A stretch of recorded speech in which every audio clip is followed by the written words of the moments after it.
Hello everybody, welcome back to Throttle Grotto.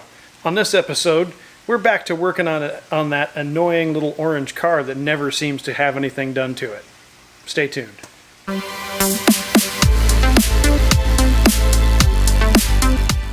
Hello everybody and welcome back.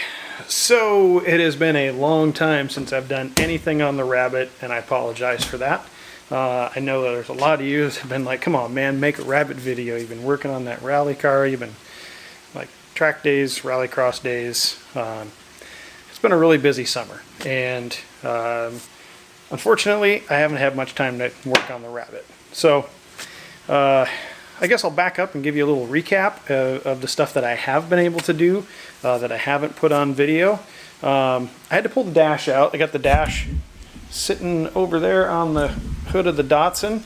I pulled the dash out because I'm working with a company right now that is making the first ever hydraulic slave cylinder or master cylinder mounting setup for a swallowtail car, which is really exciting. The reason they're making it is because we tried to fit the regular product, and neither of us knew that the bulkhead underneath the cowl is actually shaped differently on a swallowtail car too. So I had hoped to bring you guys an installation video and talk about the product, but that is coming down the road. The company that I'm working with has been super awesome to work with, and they're going out of their way to make a whole new product just to put into this car. So patience, and pretty soon we'll have a brand new product on the market designed specifically for the early cars that we can talk about and do an install video on. So that's been pretty exciting. I pulled out the fuel tank from this car finally. The last Rabbit video I did was, what am I going to do with the fuel tank? Well, now I know. The fuel tank is going to get modified to actually have an in-tank pump. So that way I can control when the fuel's sloshing around inside, there's still fuel getting picked up. So that's going to be a whole nother install video, but I have to actually find the product that's going to work at the price point that I want to be at. So hopefully tomorrow I'll be researching some products, and I might even come up with something off the shelf and used that doesn't break the bank, because there are products out there that you can buy that'll go right into your fuel tank with a little bit of modification. You don't need to be welding or anything like that, and drops right in there, offers you a various amount of fuel pressure based on what your needs are. So that's coming down the road too. I've been working on that. I've been working on keeping the rallycross car together. I've been working on stuff around the house. So it's been a lot of things going on. Unfortunately, not much time for the Rabbit. So now I have a few hours, and what I wanted to do was go back and so I've also been working on these doors. Now I know that they're still on the car. They're the same color that they were in the last video, but I've been working on securing a paint booth so that I can paint the doors, which is super awesome. I don't want to paint these out in the driveway, so I have to swap a little labor with a coworker to get a place to paint my doors. But so he's got a nice paint booth. He's got everything set up at home. So coming up very soon, the doors are going to be painted to match the rest of the car, which is another awesome thing. Doesn't get the car any closer to running, but since we're going to paint the doors, I also am going to try to paint the rockers, and I have on the driver's side there is a patch panel that I need to put in. So this episode will be revisiting one of my previous repairs and trying to improve it, because I'm looking at it right now and it kind of looks like crap. So let's get into this and take a look at the repair that I did probably 6 or 7 years ago now with my old welder, and we'll take a look at it, see how it's held up, and we'll kind of get into it and dissect it and really see how good of a job I did. So I already know that I'm going to have to do work on it to make it better now. So let's get to it. All right, so down here at the rocker panel, I'll see if I can get, there we go, kind of get it all into the shot. So this is the patch panel that I put in several years ago. It needed to be put in because a mouse got in here and drug a bunch of insulation and stuff like that into the rocker, and then it all got wet, sat in there, rusted, ate a hole through the rocker panel. One of the previous owners also filled the rocker panel with some spray foam, so that grabs all the moisture. So a lot of moisture sitting in here and ate the bottom half of it away. So don't use spray foam. I know we've talked about that before, but still not a good idea. So I thought I did a pretty good job at the time welding this up. But let's get a closer look at it, because honestly, I did a pretty crappy job. To be fair, and to warn you guys, so like when you see me going through some of these old or repair panels that I put in, these were the first times I ever did panel replacement on anything. And I also had a wire feed welder without gas. So it was pretty bad. Learned a lot since then. I'm no pro at it, but at least I feel like I'm better at it than I was. So let's get a closer look at it and get some light on here. So the biggest problem you can see is all this stuff is just sitting up right at the top here. So there's not really much penetration. It's kind of funny that my glove is almost the same color as the primer. So what I'm going to do is, the first thing I'm going to do is I'm going to grind all this stuff off, and I'm going to see if I have spaces that don't have any penetration, and try to get just a real good idea of where I'm at as a starting point coming back to this repair. Now this car hasn't been driven, it's been inside. It may have been in the rain a couple of times, but for the most part it's been dry, it's been out of the elements. So it's held up okay, considering that I haven't really used it. But we definitely want to take care of this. And one thing I will say is that I filled this whole panel with, there's a product that you can buy that you can spray inside. It's like a rust preventative spray. So I've already filled the whole inside of this panel with that. So hopefully I don't have to do much welding. I can just touch up a few spots here and there that I really didn't get very good penetration on. And then this will be done, ground down, flush, ready to go, and I can move on to some of the other ones that are significantly worse looking than this one.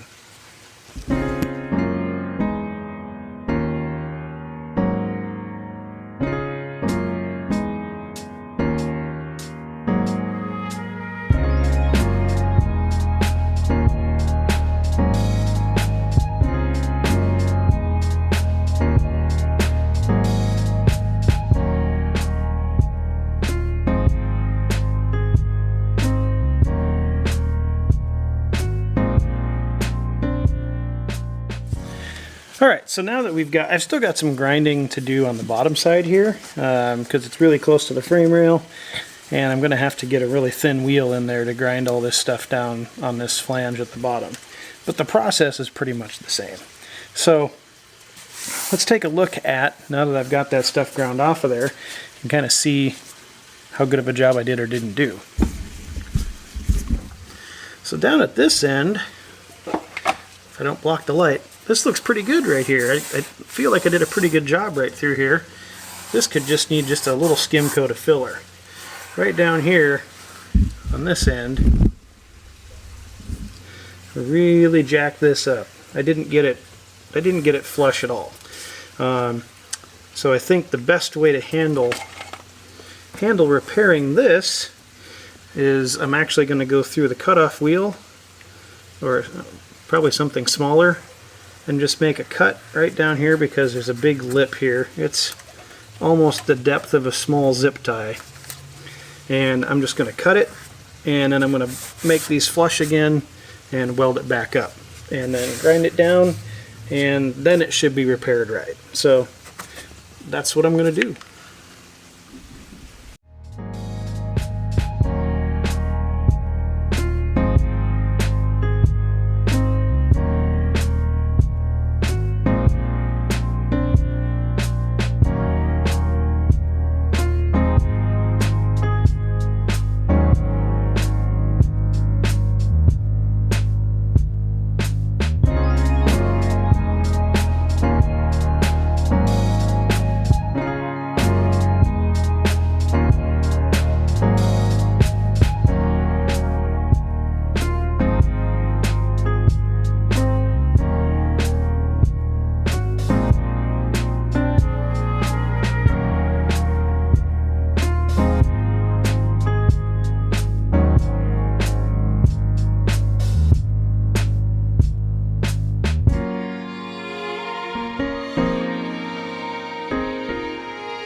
It's coming back to me now.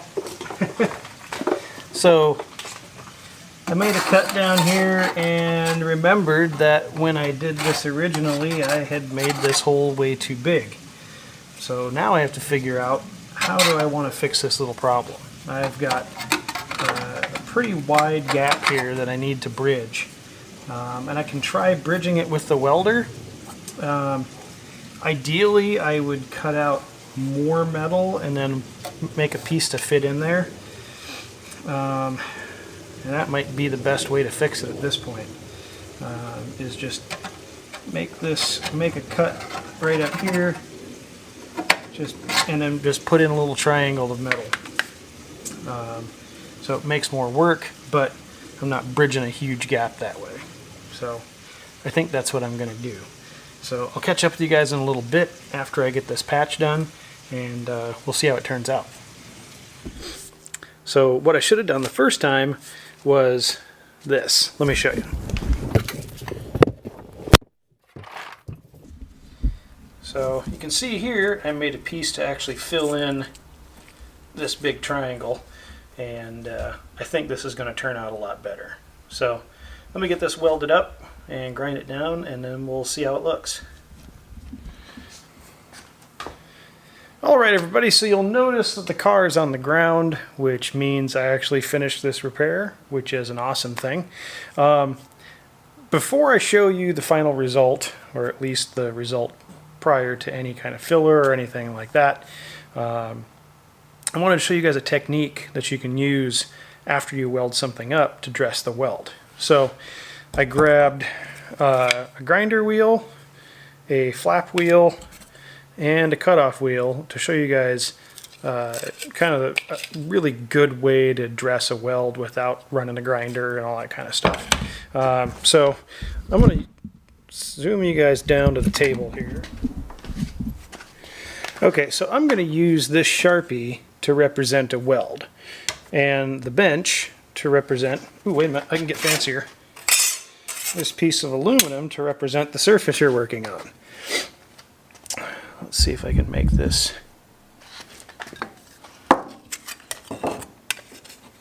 Ooh, now we're getting fancy. Now we're like right at eye level. Okay, so this is your weld.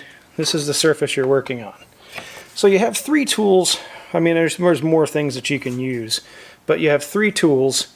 You can use a grinding wheel, and what you can do is you can come in flat and you can grind that weld down flush.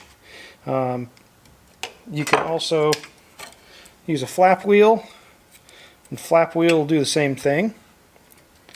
Or you can use a cutoff wheel.